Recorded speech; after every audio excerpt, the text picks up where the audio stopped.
So what did I think of the latest film from director Lynn Ramsey, Die My Love? Hey guys, it's Brian. Welcome to the awards contender. I'm excited to talk about Die My Love today. I have been anticipating this film ever since it premiered at Cannes last May.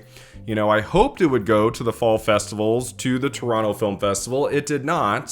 So I was like, I guess I have to wait till it goes nationwide in November. I saw it at the very first screening I could here in my town. This is going to be a divisive film for some people. Anyone who goes into Die My Love expecting like a new Jennifer Lawrence, Robert Pattinson drama about marriage and being a mother and stuff like that. This might not be the movie for everybody. It's very slow. It's kind of weird. It has some surreal touches to it. The ending is kind of batshit insane.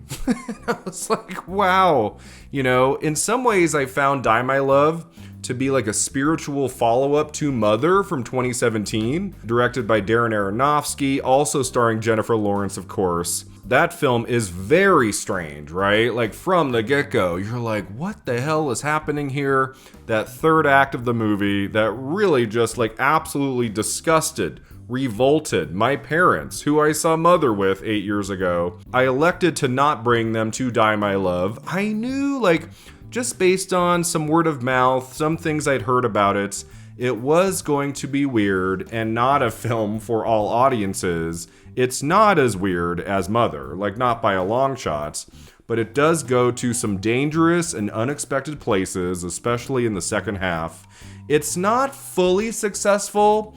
I'm not going to come on here and say it's one of the 10 best films of the year, but I had a really great time watching Die My Love as someone who just yearns for unpredictability, for narratives that take you in directions you don't expect. I was really taken with this journey, this wild ride of a movie. I was grinning through a lot of it because I just never knew where it was going next. I thankfully stayed away from the trailer. I never watched the trailer. I never read a review.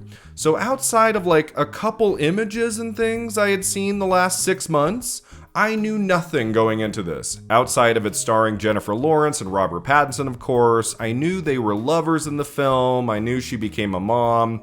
Sissy Spacek and Nick Nolte, I also knew they were in it to some extent. But in terms of how this story plays out, I had no idea. This film contains one of the best performances I've seen all year. Jennifer Lawrence is bringing it in Die My Love. This is the best she's been in a long, long time. There is a ferociousness to her performance, a desire for realism and authenticity, and an allowance to do anything she wants in a way. This character who lives in Montana, she's recently married to Robert Pattinson's character. She is Grace, he is Jackson. Things are good for a while. She gets pregnant, she has a baby.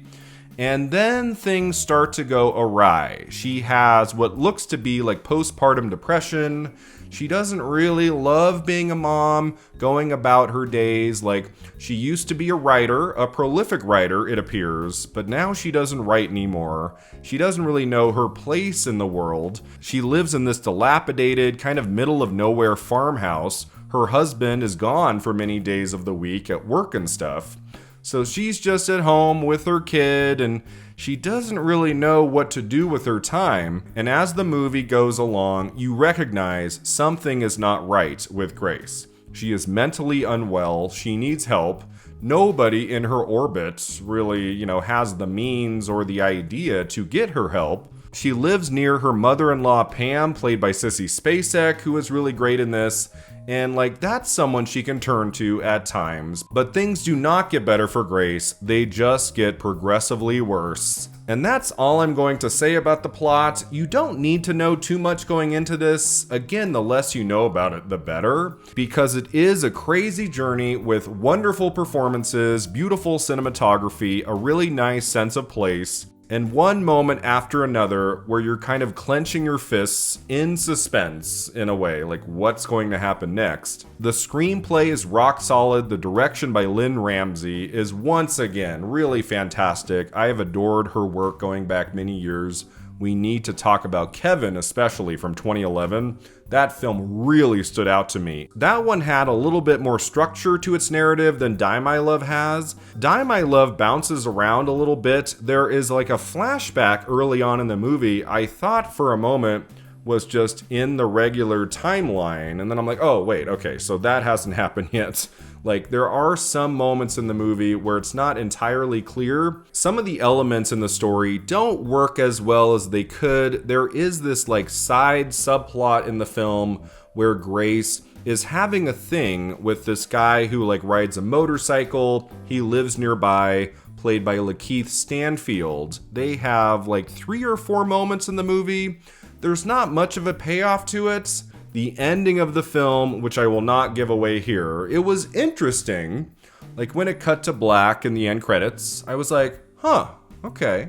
You know, like it's a swing. It's like a big narrative swing in the final 5 to 10 minutes. I mean, I guess it makes sense, like in terms of the arc of Grace's character, where she goes, like how her mental illness is progressing throughout most of the movie. This ending makes sense in a way, but I don't know, it came off a little cold to me. It wasn't fully effective, even though I liked the ideas behind the ending. And then one other kind of quibble I had with this movie, I don't know if anyone else is going to feel this way. So much of Die My Love, so much I love about it, is its realism and authenticity in the performances, in the cinematography. The camera work in this movie is very skillful. It puts you right there in the moment from one scene to the next. And so I really admired the rawness to the look of the film. So when there are these occasional moments that look very artificial, it did take me out of the movie. I'm speaking especially of any time a character is driving. And there are many scenes in Die My Love of a character driving where there's a dialogue scene, like in the front of a car. It always looks to me like they're on a soundstage somewhere with a green screen, like behind the car, like as they're driving. It always comes across as artificial in this movie. So that was something kind of odd that stood out to me in this that I didn't much appreciate, especially because so much of it has this authentic feel. So I can't quite give this movie like an 8 or a 9 out of 10. I mean, I floated an 8 at certain points. But there are like enough flaws in the movie, like especially now, like a day later thinking about it, I'm like, you know, it's a really good film. It's not a great one. I think it's very much worth seeing. And there is a lot of really great material in Die My Love. So many scenes that ring true, that are funny, that are horrific, that are unexpected, that are disturbing. I mean, I would say every 3 or 4 scenes, something will happen that will make like your jaw drop in the theater. You're like, what? Oh my God. This is not a safe narrative, as I've been talking about through this review. Like the excitement of watching Die My Love is not knowing what's going to come next and not knowing what Jennifer Lawrence is going to do or say next. The absolute best thing about Die My Love is the Jennifer Lawrence performance. She is freaking amazing in this film. It's definitely, I would say, one of her top 3 or 4 performances. You know, she hasn't been nominated for an Oscar like since Joy, right? A decade ago. She was really good in Causeway. She's really good in Mother. Forget about the Razzie nomination she got for Mother. That is a great performance from Jennifer Lawrence. I do think, in a sense, this is her best work in recent years.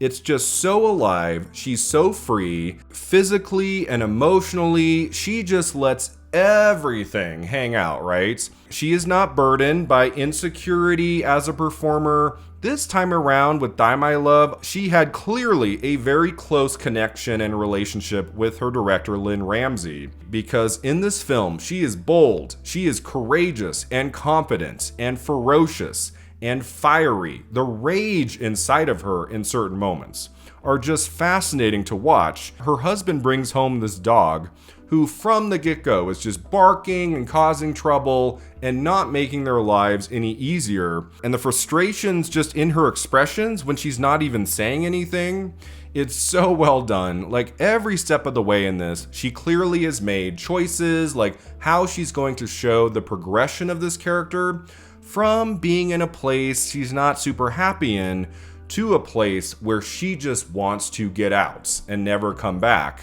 The depiction of a mother in crisis in this film, who has postpartum depression, who isn't in a good place emotionally, who has to get her frustrations out on everybody around her and then some, that aspect of Die My Love is handled very well. Like what mothers go through, like when they have a young child at home, and not everything is hunky-dory, not everything is going well. This film beautifully captures that hardship, that adversity, when you don't have anyone to rely on, like especially your husband, who's gone all the time, isn't there to give you a helping hand. When he is there, he's emotionally unavailable. That's the Robert Pattinson performance in this movie, like in a nutshell. He's there at times, but he just wants to go to bed. He doesn't want to spend much time with her, like in a significant way. So she does eventually become broken. And so, like, what happens next? Jennifer Lawrence captures all of the minutia of the rage and the frustrations and everything to do with this character, I thought, really well. It was very exciting to see Jennifer Lawrence bringing it like this in a movie again. I mean, she's always good, even if the film, like, I have issues with, like Don't Look Up and Causeway, which I liked, but I didn't love that one. She's very funny in No Hard Feelings from 2023. That's a totally different kind of movie than Die My Love. This is more of like indie drama territory, and it's the kind of monumental, amazing acting from Jennifer Lawrence we haven't gotten in a while. I do think this is her best performance of the 2020 so far, and I do think she's Oscar worthy in this. Is she going to get the Oscar nomination? I don't think so. I think the film is flawed enough. It's very slow, very weird. It's not entirely successful. And I just think, like, especially for awards voters, when they're looking at potential actresses to nominate this season, I can see her getting in at a couple of those earlier ceremonies. But once we get to the Oscars, the quality of the movie itself, I do think has to be at a certain level, especially to get it into other categories potentially, like screenplay, like director, like a technical category or two. I don't think Die My Love gets in anywhere else. This is going to just be a Best Actress play for Jennifer Lawrence. And if there wasn't much competition in Best Actress this year, I would float her as a possibility. I think something that hurts Jennifer Lawrence a little bit is that you have another outstanding performance up for Best Actress, also about a mother in crisis, Rose Byrne in If I Had Legs, I'd Kick You. And I do feel like there's more buzz around Byrne in that film than there is with Lawrence in Die My Love. I mean, it doesn't help Jennifer Lawrence that she's been nominated 4 times before, that she has won an Academy Award for Best Actress, even though it's been a long time. Her last nomination was a decade ago for Joy. There is still, I think, the sense, like, she's gotten enough, you know? We've nominated her enough, she's won before. Do we have to give her another Oscar nomination? I think, like, for her to get in again, in a way, guys, it has to be a movie that's getting into picture and director and screenplay and is like a huge player outside of actress. I think that's the trouble this season for Jennifer Lawrence. Even though she's very strong in this, I really enjoyed her performance. I loved watching every choice she made throughout these 2 hours. She is the reason to see Die My Love. I mean, there's like the occasional scene that had me in stitches. I was like laughing hysterically. There's this moment early in the film where she takes her child to a gas station mini mart and she just wants to buy some mac and cheese. And the cashier wants to make small talk. She wants to say things to the baby. And she's like, shut your mouth. Like, I have no time for this. There's a scene in a car where she wants to have sex with her husband right now. Like it's not happening tonight.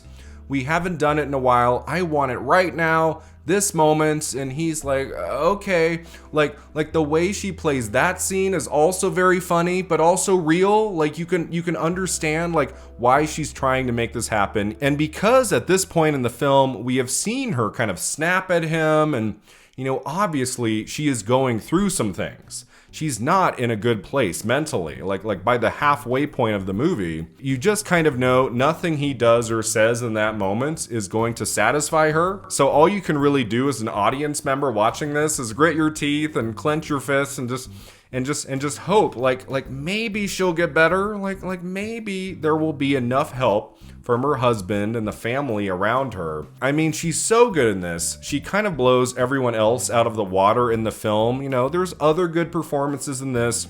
Robert Pattinson does a fine job. His character is like a little two-dimensional. You don't get much of a sense of who he is and like why he can't communicate with his wife when they are having troubles at home. A lot of his performance is kind of deer in the headlights, like what? Like, what did I do? Like, why are you mad? And, you know, some of that gets frustrating after a while. And I was like, I kind of wanted a little bit more from his character.